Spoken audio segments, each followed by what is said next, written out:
people, let us exercise our right to vote and do something, because we are not going back. We are not going back. Vote. We are not going back. Do something. We are not going back. We are not going back. Do something. Look what we up against, the world as a whole. Political figures divide, conquer, control. I'll give an example of how the states could be great again. From promises kept by Democrats and Republicans. Our voters are reckoning. Unite for democracy on a land that's republic dictated by a bureaucracy. I can sense the turbulence. We in the days of autocracy, where elected officials are puppeteering trajectory. Better get off your tail and go and do your intel on these men, women who run our civic units. Colorism and classism is looking identically. Miseducated on policy, got us voting erratically because of red and blue at the highest disguise. Right and left for the same house that colonized. Just cause and effect on my decision and goal. Ask Christ for discernment and lay thy blood on your soul. People, we're not going back. Do something. People, we're not going back. Vote. People, we're not going back. People, we're not going back. Do something. Vote. Mommy, Daddy, did I vote? We are not going back. Vote.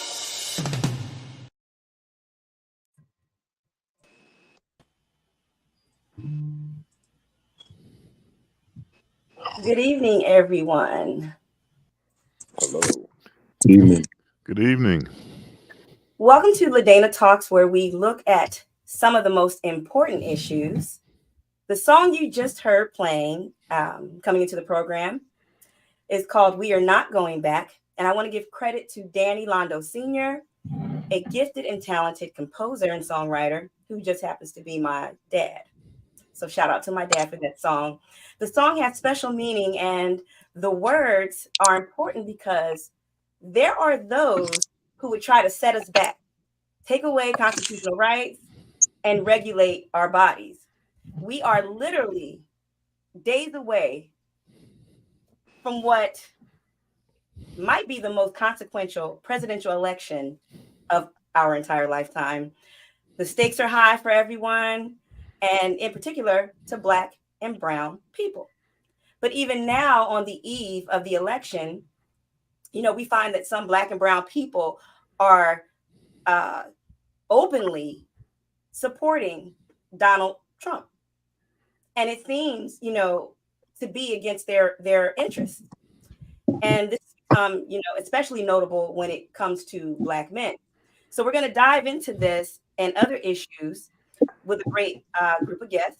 We have Mayor Raz Baraka, who is the mayor of New Jersey's largest city, Newark, New Jersey.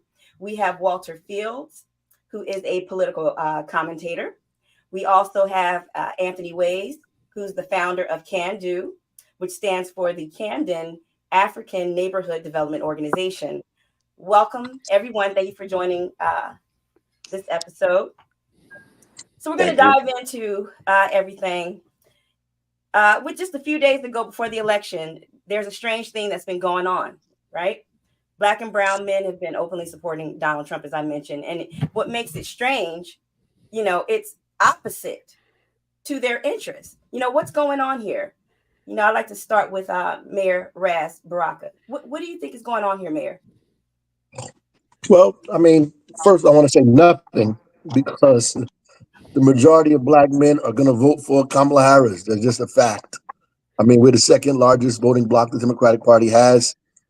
If Kamala Harris has any trouble, it's not coming from us.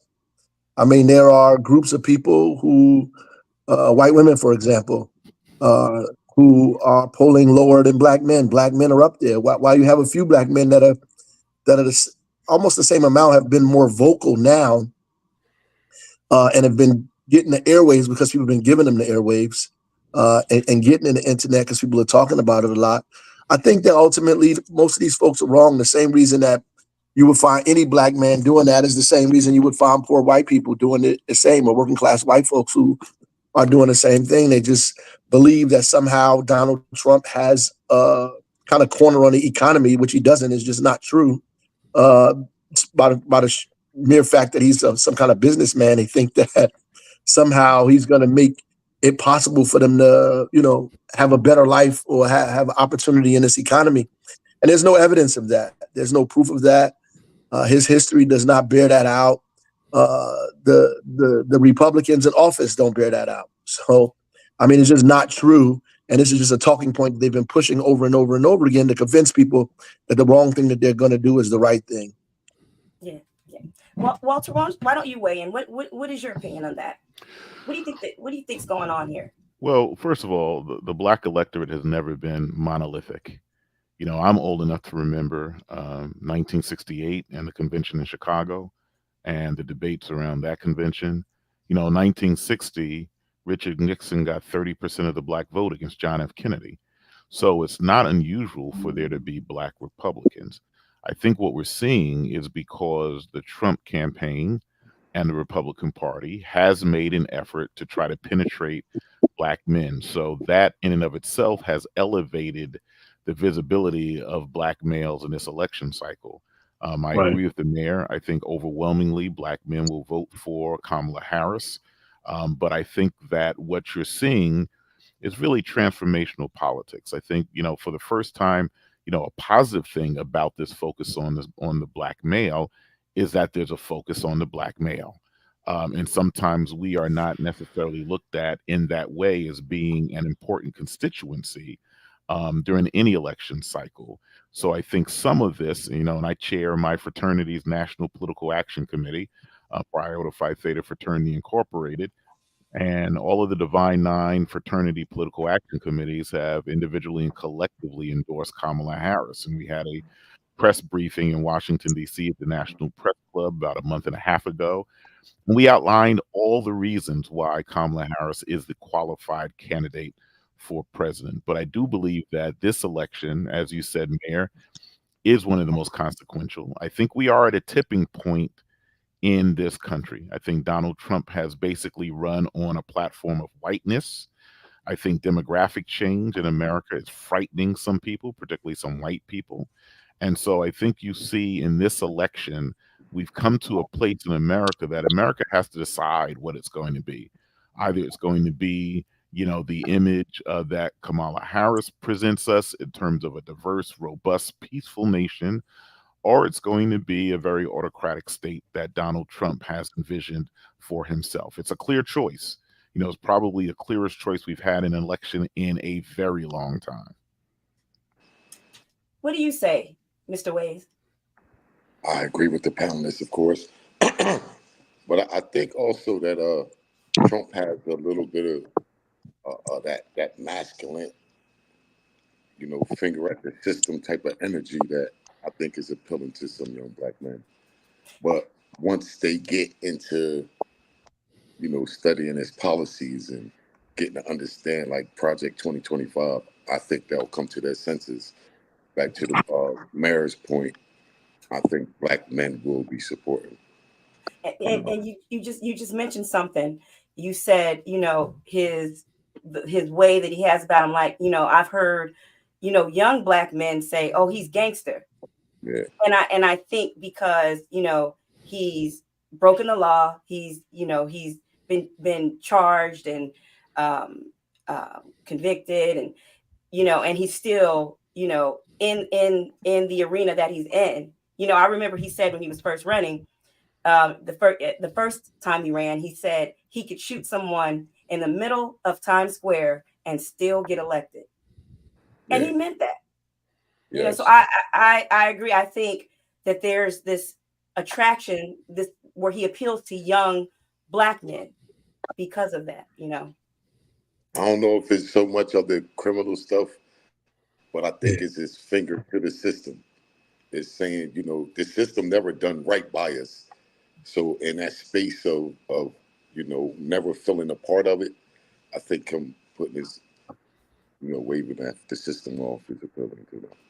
Well, I also think for Trump there's a sort of New York arrogance. So as I tell my friends, if you are from New York City or northern New Jersey, we know who Donald Trump is. We've seen this act for decades. There's sort of a boasting effect of Donald Trump that he's always proffered himself up to be something that he is absolutely not, including in the business world. I mean, that's why you have a lot of business executives who are supporting Kamala Harris because they know that Donald Trump is a fraud, but there is this arrogance that he portrays, which is attractive to some people, and I think he has learned how to engage in masculinity politics, as I call it, that some men find attractive. If you look at his rallies, it's a lot of white males in his rallies. Like they needed a place that they could call home, that they could exhibit all of their bias and grievances, and he's created that place for them. And so, I kind of get it. But as I remind people, I said, all you got to do is look at his history in New York, and you'll know who Donald Trump really is. Yeah. And I, Walter, go go ahead. ahead. I'm sorry. Go ahead, No, Mayor. I just, I just don't want to, he has this, what's interesting to me is that the press has allowed all of this to take place. And, we are constantly putting pressure on Kamala Harris to produce stuff that Donald Trump does not have to produce. It is, absurd, actually. We're asking her for policy. He doesn't even have to make a coherent sentence. Like, we're asking her, what does she do as the vice president? Most people don't even know who the vice presidents were. Like, it just doesn't make any sense, the things that we're asking for her to be responsible for. We want her to have been the president when she was only the vice president, right? All of these things are just excuses to me that people are using ultimately because they're not comfortable with women leadership. That's really what it is. Even when we start talking about the masculine side of Donald Trump, he's playing into that this country still has a problem with women leadership. People start saying, oh, they're not going to take her serious. I mean, these people obviously don't know that the U.S. is probably one of the last major countries that have not had women leadership, period. I mean, some of the larger names, from Margaret Thatcher to Golda Meir to all these people, like, it doesn't make sense that people are saying these things as ahistorical. And really, it is just an excuse not to support this woman because she's a woman. And that goes across all nationalities, by the way. And I think that Black men, at this point, at least those of us who are alive and well and conscious, understand, the ramifications of what happens if Donald Trump is the president of the United States. And, are checking ourselves to talk to other men to allow this to actually happen. That's just the reality of what it is. We all grew up in this country with serious paternalism and masculinity here, and it has affected all men of every nationality. Yes, it has. It definitely has. Now, Walter, you work with Morgan State University. It's a historically Black college. You have a firsthand view of how young people are responding to Donald Trump. Talk to us about your observations. Well, I think on Morgan's campus, I see a lot of support for Kamala Harris. I haven't really seen a lot of outward support for Donald Trump. I think our college campuses are good indicators of where that generation is.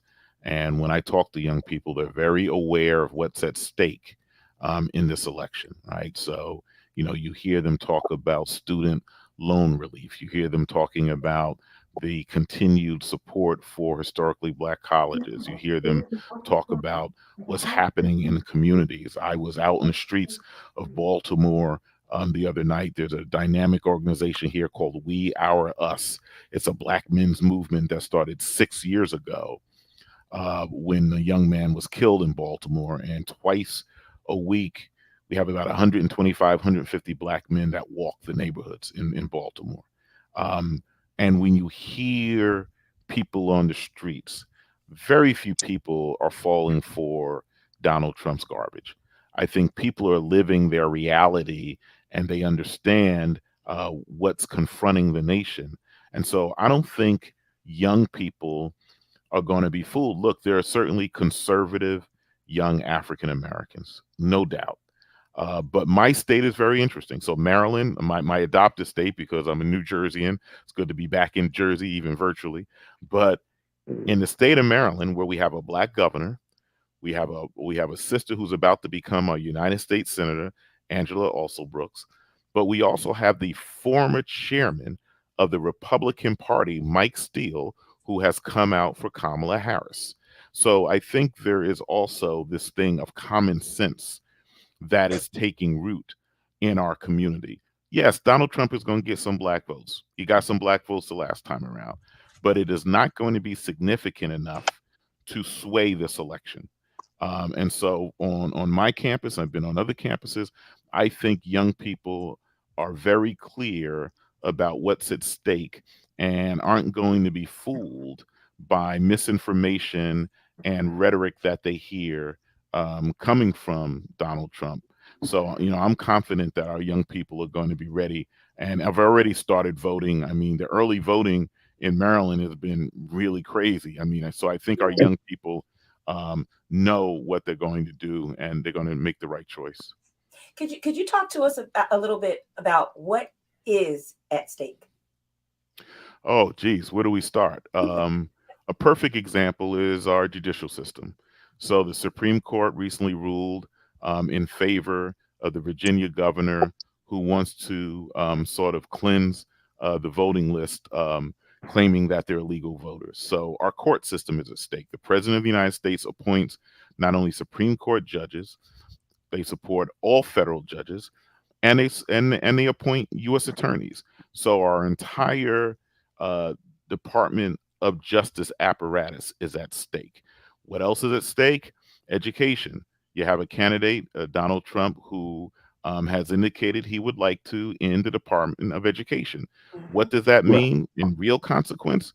So the Department of Education, Title I funding, funding for our schools in our most impoverished communities. It means civil rights protection, whether or not there will be enforcement of civil rights laws and education. There is so much at stake in this election that people need to understand that this is the one year where we go beyond public policy issues and we go to fundamental issues of our democracy. And so our election system is at stake. You already hear Donald Trump prior to the election, as he did in 2020, claiming that the election is being stolen. He's saying that about Pennsylvania. He's saying that about other places. So this is a candidate who would like to undo our elections apparatus. In Georgia, you have Trump appointees, people favorable to Donald Trump on the State Board of Elections, and they are creating havoc in the state of Georgia. So folks need to understand we always deal with these issues in any election cycle, but this election cycle, we are really dealing with whether or not what we know as our democratic institutions will survive under Donald Trump, because he's intent on wiping them out. Mm-hmm. Mayor Raz, what's at stake for Newark? I just heard this crazy person say that he wanted RFK Jr. to be in charge of the National Institute of Health, all this other kind of stuff. I mean, this is bizarre. I mean, it's like a scene out of the Twilight Zone. I mean, at the end of the day, like what he's and what you said earlier, the kind of autocratic, dictatorial kind of mindset that this guy has, where he thinks that he should be in control of everything. He really by himself wants to get rid of, the kind of separation of powers, the three layers of government itself, to go back to a king, and he wants to be that king. I mean, it's clear to me he wants to, talking about the FBI, restriction on the FBI, on the IRS, on Social Security, all these things that were created, in this country, these institutions that were created out of conflict and strife and struggle. I mean, all of the New Deal kind of ideas that were created, he wants to roll all of that stuff back, which is incredibly problematic. And when people say we're not going back, I think Black people need to understand that has a very specific meaning to us than it does to everybody else. It has a very particular meaning when we say we're not going back, right? So, because what not going back? Going back, what does that mean to us, right? It means Jim Crow. It means Yes. housing discrimination. It means educational discrimination. It means, not having the opportunity to get loans, credit issues, all of these things that have prevented us from entering the middle class, from raising our families, from, immunity to all police officers, no matter what they do. I mean, this is scary stuff. This is not like regular policy issues. This is beyond bizarre, and people need to pay close attention to what this man is saying and believe him. Absolutely. Mr. Ways, what is at stake for the city of Camden if this man is reelected? I mean, you made it specific to Camden. I would argue that we've been having a Trump version for some years now already. But the impact is environmental issues where our communities aren't safe, housing issues, poor environment. In the Project 2025, it talks about civil rights, and it talks about the disparate impact. That's a term used from the 64, 68 Civil Rights Bill. And they talking about removing that. And if they remove that, then they can discriminate unchallenged in any form from the federal government. So that's the impact, that our lives, our children's lives would definitely be affected by this, although they're not saying that part out loud. And there'll be a court system to support that. Yeah. Right. That's the danger of having all of these conservative judges at the federal court levels, right? At the district court level, appellate level, and Supreme Court. The other thing Yes. that I think people should find very alarming is that Trump has spoken repeatedly about using the military Right. against citizens. So today, we have the right for peaceful protests. We can assemble, we can have protests. And if you talk to people in the military, they're very concerned about this, because most people in the military, my brother is a Marine, they take an oath, and their oath is to protect against Right. foreign aggression. It's not to be used against civilians. And we saw this during the George Floyd protests, where he tried to march, the general over to the protest. And, I think people need to understand what that really means. We could be living in a police state where you have a dictator controlling the military who is willing to do anything to suppress any opposition. So not going back, for me, my cousin serves in Congress from North Carolina, the 1st District. I can remember going to North Carolina as a child in the 60s, and I remember what North Carolina was like just coming out of Jim Crow. And so for many of us, we can still remember those days. We have lived through this, and we can remember those days. And I try to tell our brothers and sisters who have issues with the Democratic Party, I tell them the thing about the Democratic Party had all these internal fights to look like it does today. From 1964 to 1968, all through the 1970s, the Democratic Party was having internal warfare, but it is now an incredibly diverse party. The Republican Party hasn't had that fight. Like, we're the Fannie Lou Hamers in the Republican Party who will stand up to racism. 64 in New Jersey and Atlantic City, it was all out warfare about the seating of Black delegates in the Democratic Convention. So the Democratic Party, even though it does have its issues, is the one place in this country in terms of political organization where we see this amazing diversity of different ethnicities, different races, different language groups. I mean, I was in Chicago for the convention. It was amazing. So that is what they're afraid of. They're afraid of what the Democratic Party is. They're afraid of what, a state like Maryland now looks like, where we have a Black governor, probably have a Black U.S. senator. We have, Black county executives, the mayor of our largest city, Baltimore, Brandon Scott, young brother. Like, we have a large Black delegation in our state legislature in Annapolis. We have Black prosecutors. We're about 37% of the state in Maryland. That's what America is going to look like really soon. And that's what this is all about.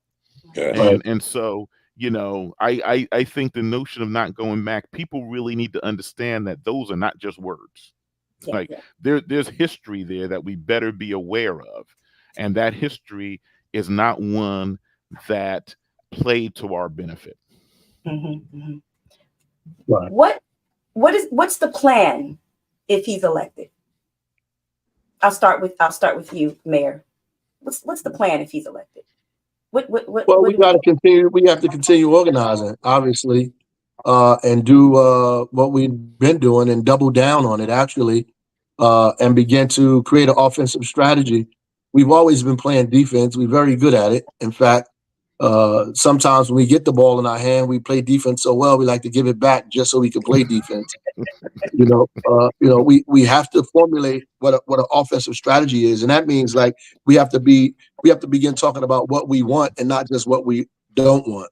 Like we can't just be against things; we have to be for something, and we have to begin to articulate what that is. I mean, if you use reparations, for example, people always say we need to have reparations, but we have not articulated in a think tank what that looks like, what that means. That's why most Americans are confused when we say it. They shouldn't be, but we need to articulate what that means for us, right? What is an opportunity agenda look like for Black families, right? What does what does educational opportunity look like for us in this country?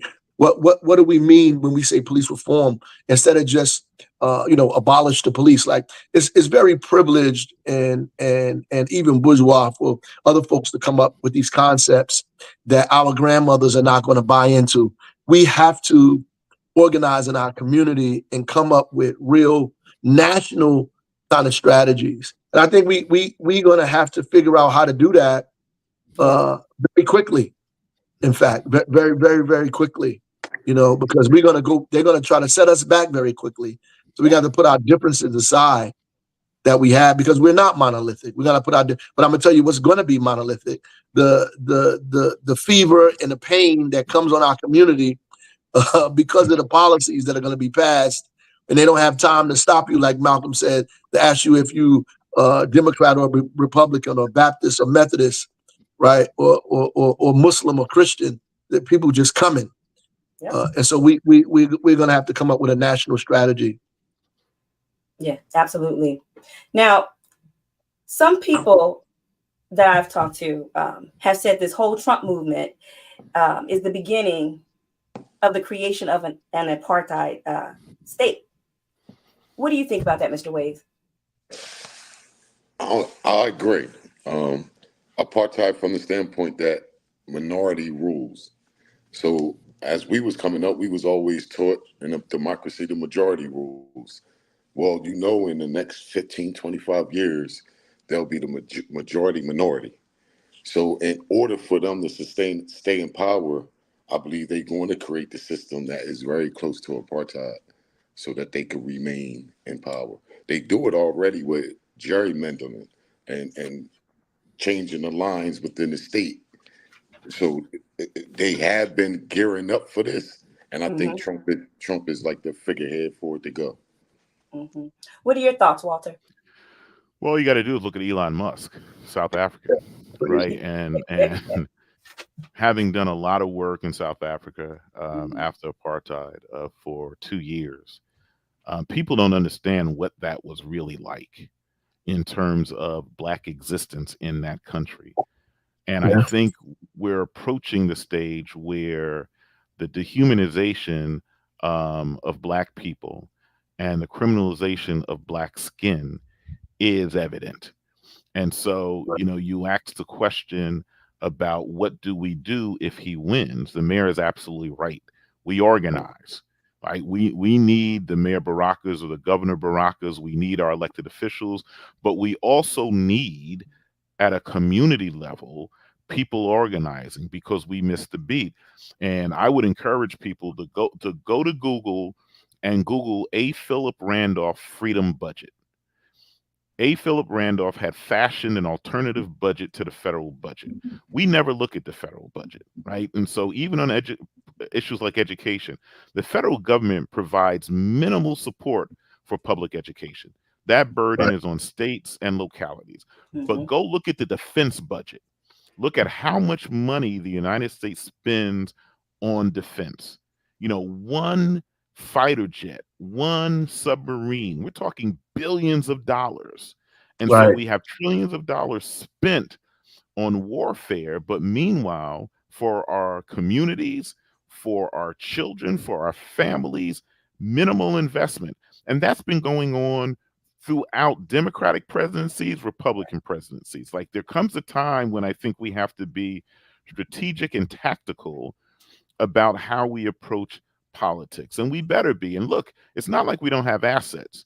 You mentioned Morgan State. We got 100 HBCUs around the country. We have Mhm. people Right. who are, trained scholars in all of these areas, right? We have some assets, but we never seem to connect the dots. Mhm. Right? We have civil rights organizations, but we never seem to connect the dots. Every September, we have the Congressional Black Caucus Conference. We never seem to connect the dots. My complaint with the caucus for decades has been, when will somebody work from year to year so we understand where we are on all these issues we discuss every September? Right? This has been going on forever. And so I don't want to see us having to play this defensive posture.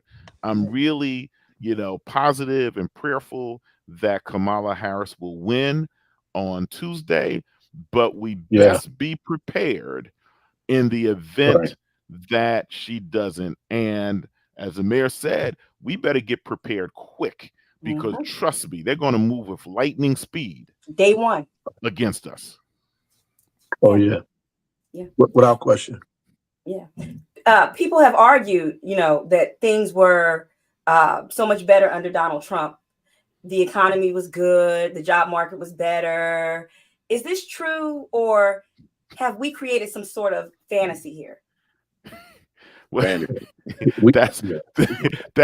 but that goes back to the failure of the media, because the Right. media gave Donald Trump a pass on so many things.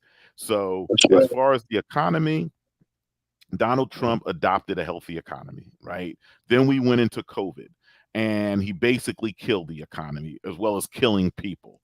And so when you look at the Biden Harris years and the number of jobs that have been created, record breaking.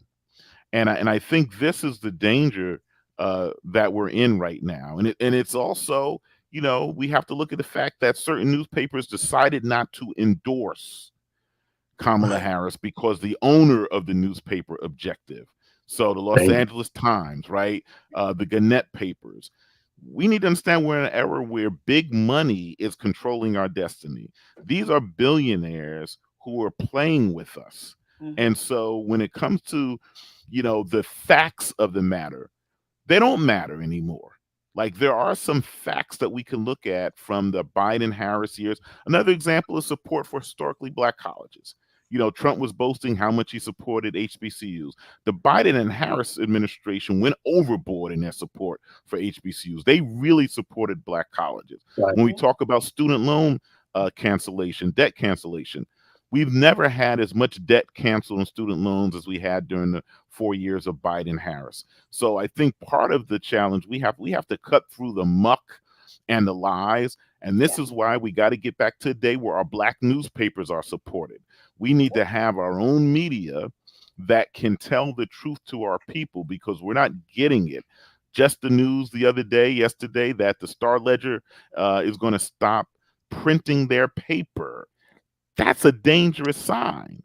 Yeah. Like, the fact Yeah. that we are in civic blindness right now, and we Right. have a society that is just lost, and we're at the crossroads of ignorance and crazy, and it's a mess. Now, let me ask you this, and everyone feel free to jump in, weigh in.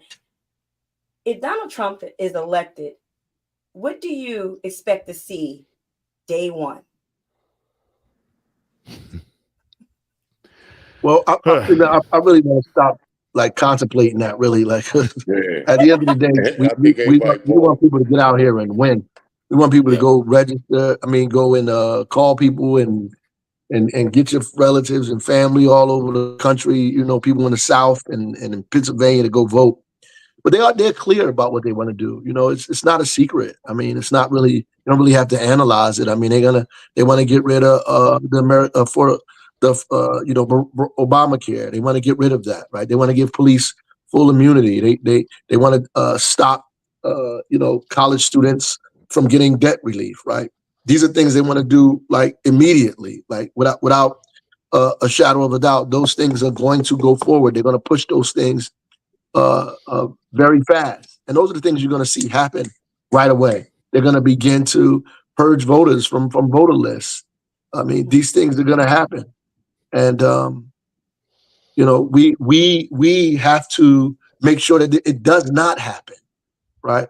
And I'd rather us be really focused on what we want to see when Kamala Harris becomes the president of the United States, because that's what we need to begin to start talking about. These are the things we want to see happen for us, because we always play harm reduction politics, right? Which is like, we got to vote for the person who does us the least amount of harm, as opposed to, which also puts us on defense, as opposed to having discussions about what we want to see, right? To force these people to begin to create, like even Kamala, black men, like was said earlier, began the topic of discussion. So now she came out with a first time I ever seen a policy for black men specifically, and that comes from us proactively being on offense, like saying this is what we want, this is what got to happen, and I think that's how we need to turn this thing by begin.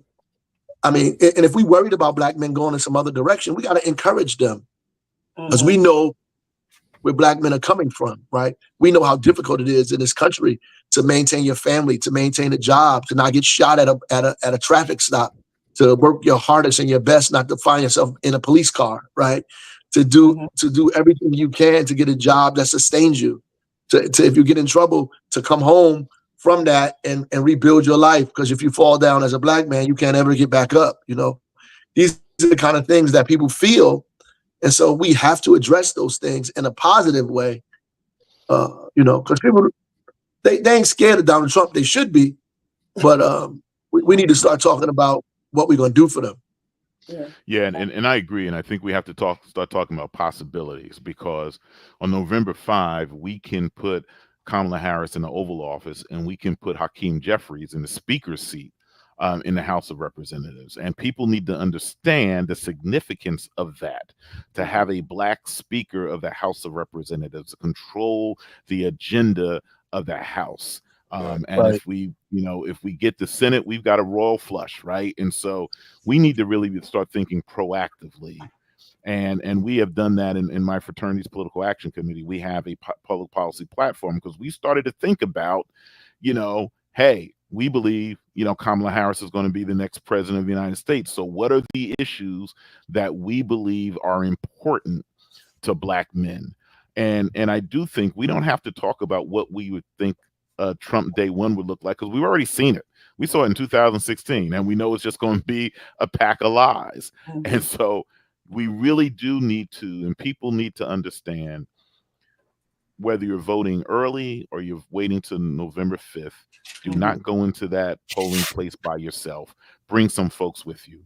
Like, get on the phone, call your relatives, talk to your neighbors on your street, talk to your friends. If you're in college, talk to your classmates. We've got to make this a collective effort for change, because victory is in the air. I'm convinced that the vice president is poised to win on Tuesday. Absolutely. But it's a matter of what we do between now and Tuesday. We have to wake up with the determination that we are going to change the course of this country. And every time we have had our backs against the wall, we have found a way to climb over that wall. And this is just another instance. But in this instance, the stakes are a lot higher, because you have someone who does fashion themselves a dictator. And I just want to just go back quickly to something that the mayor said about this whole issue of misogyny. It's real, right? Our country is a bit backwards. So if you look at Israel and Golda Meir, if you look at Germany, if you look at the United Kingdom, we don't have to agree politically with those Right. women leaders. Like, I'll never be a fan of Margaret Thatcher, but the Right. fact of the matter is those nations respected the ability of women to lead. Right. We're living in a stone age right now in the United States where we have this belief that women have no role in leadership. And Yes. over the last year and a half, what have we witnessed? We've witnessed repeated attacks on Black women because they were fearful that the candidate who is a Democratic candidate would be the Democratic candidate. So they started to attack Black women over a year and a half ago. You saw stuff come out about different Black elected officials. Understand, they realize our power. Yeah. It's time that we realized our power. Right. And what I find incredibly disturbing is that, you know, many Black men have been downing Kamala Harris, saying, you know, they won't vote for her because she slept her way to the top.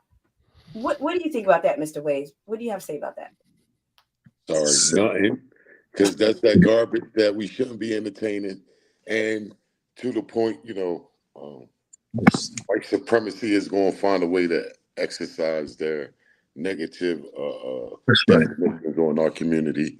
And we need to learn, to the mayor point, we need a strategy of standing up to that and a blueprint and agenda to what the future look like. And I know the mayor had to go soon. So I'd like him to know that we supporting you for governor down here in Camden. We want you to make it through, brother. Yes, sir. Thank you. Sir. And we Harris first, then you. So that's my thought before we just separate. Yeah, I'm not in Jersey, but you got my support, Thank you. and I'll be sending that check too.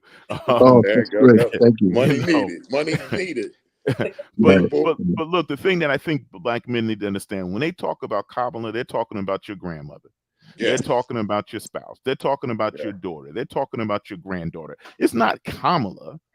It's Black women and Black people. And so we know what that's about.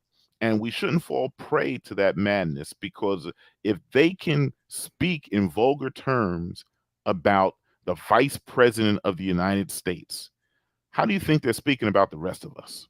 Right. Right. So to bring this to a close, I have two questions I want to ask you all. The first one is, what should we be doing to educate our communities? What you're doing right now, that's one of the things. You know, what's interesting, that as we talk about mainstream media, the Black press is completely decimated, right? We used to have major newspapers in every major city in America, and Tony Brown's Journal, and Like It Is, and all these things where we could get real information from news sources that we trust. Now we have to depend on the appendage of a major news organization that hires a few Black people to put some information out that we could barely trust. We have to figure out how to strengthen our voice in media and begin to become self-reliant in that aspect again. We fight for democracy, but we let the self-determination part go. We have to be more self-determining and begin to open up our own news organs and things of that nature to begin to put the real information out that our people can wrestle with. You know, two, I think when I came up, we had a whole bunch of conferences and events. I mean, it was a conference almost every month that was going on that I went to, you know what I mean? You know, whether it was in New York or, you know, Philly or wherever it was, I was there at a conference, Atlanta, the Black Literary Conference, whatever it was, we were down there, and everybody that was trying to be conscious or get information was at these conferences. We have to begin convening each other again and forcing these national organizations, these civil rights organizations, to work together. Like, it's not about popularity and who's doing what or making money or social events. We got to force them to work together and create opportunities for think tanks and strategy and programs that we can advocate for nationally. We have to get that back. I think our fight for democracy is right, but we have relinquished our ability to be self-determining, right? And I think that we can't have one without the other. Absolutely. Mr. Ways, what do you say? What should we be doing to educate our communities? I like to lead with my 4 principles. That's self-awareness. Who are we? Why do we think the way we think? What's our thoughts forward and moving forward? mastery of the law, because they're going to use the law to control us. That's been their tool since the beginning of time, since we've been here. Ownership, in order to earn and give to our family and build wealth for our family, we have to earn it. And then community service, giving back to our community. Each one teach one. If we got a little bit of knowledge, share it. If you got information, let the brothers get the information to move forward in life. That's what I would suggest that we have to do. What do you say, Walter? All of the above. And I think I would just add, we have to speak power into our children. Mm-hmm. We have to get back to understanding that we need to have conversations with our children at the earliest age. They have to know who they are. They have to know where they come from. And they have to be able to be confident to walk into battle and to be able to defend themselves in a way that nothing can penetrate their souls. And, it's the work that I'm doing here at Morgan State with elementary and middle school students who I bring on this campus weekly. Last year, I had almost 2,000 children visit our campus, because I think that is the population that we really need to start paying attention to. And we can't leave it to just our schools to educate our children. We've been really lazy in that regard. Yes. And so when the mayor talks about convenings, we also need to have convenings for children so that they have a safe place to learn and to express themselves. Mm-hmm. I agree. Last question. Election day is just a few days away. What's your closing argument? And I want both of you to answer this. What's your closing argument to Black and brown men and women? So I would say the reversal of the abortion issue is already done and in our face. And if we go to the Arizona state, once they reversed that decision, the law took them back to 1864. That was the abortion law that was governing Arizona. I'm telling you the same is true for civil rights. If they get their hands on some of that 64 and 68 law, it's going to take us back to Jim Crow and the Black Code and all those laws that govern in a negative way in our community. So I'm suggesting for your interest, brother, your children, your grandchildren interests, we have to vote for Ms. Harris for president. Absolutely. What do you say, Walter? I always tell people the Black experience in America is the most incredible story of human survival in mankind. Mm-hmm. We have survived everything that has been thrown at us and still overcome. And I believe as a people, we are destined to not only be great, but to flourish. And so on November 5th, my challenge as a Black people is let's be great. Let's show the nation that despite it all, we're still here and we're not going anywhere. And I think just the simple act of survival is miraculous. But now we have to get beyond survival, right? Yes. We've got to move to a point where we really control our destiny as a diasporic people. And that is why we need to understand that what happens in the United States matters, because it affects Black and brown people all over the world. Mm-hmm. And so when you hear a candidate bash immigrants, he's not just talking about our Mexican brothers. He's talking about our Haitian brothers and sisters. He's talking about our Ghanaian brothers and sisters. Mm-hmm. He's talking about anyone from sub-Saharan Africa. Like, we are not a minority. We are the majority of the world. We just happen to be a minority in the United States. We have real power. And so on November 5th, I encourage folks to be great and exercise that power. Absolutely. Yes, sir.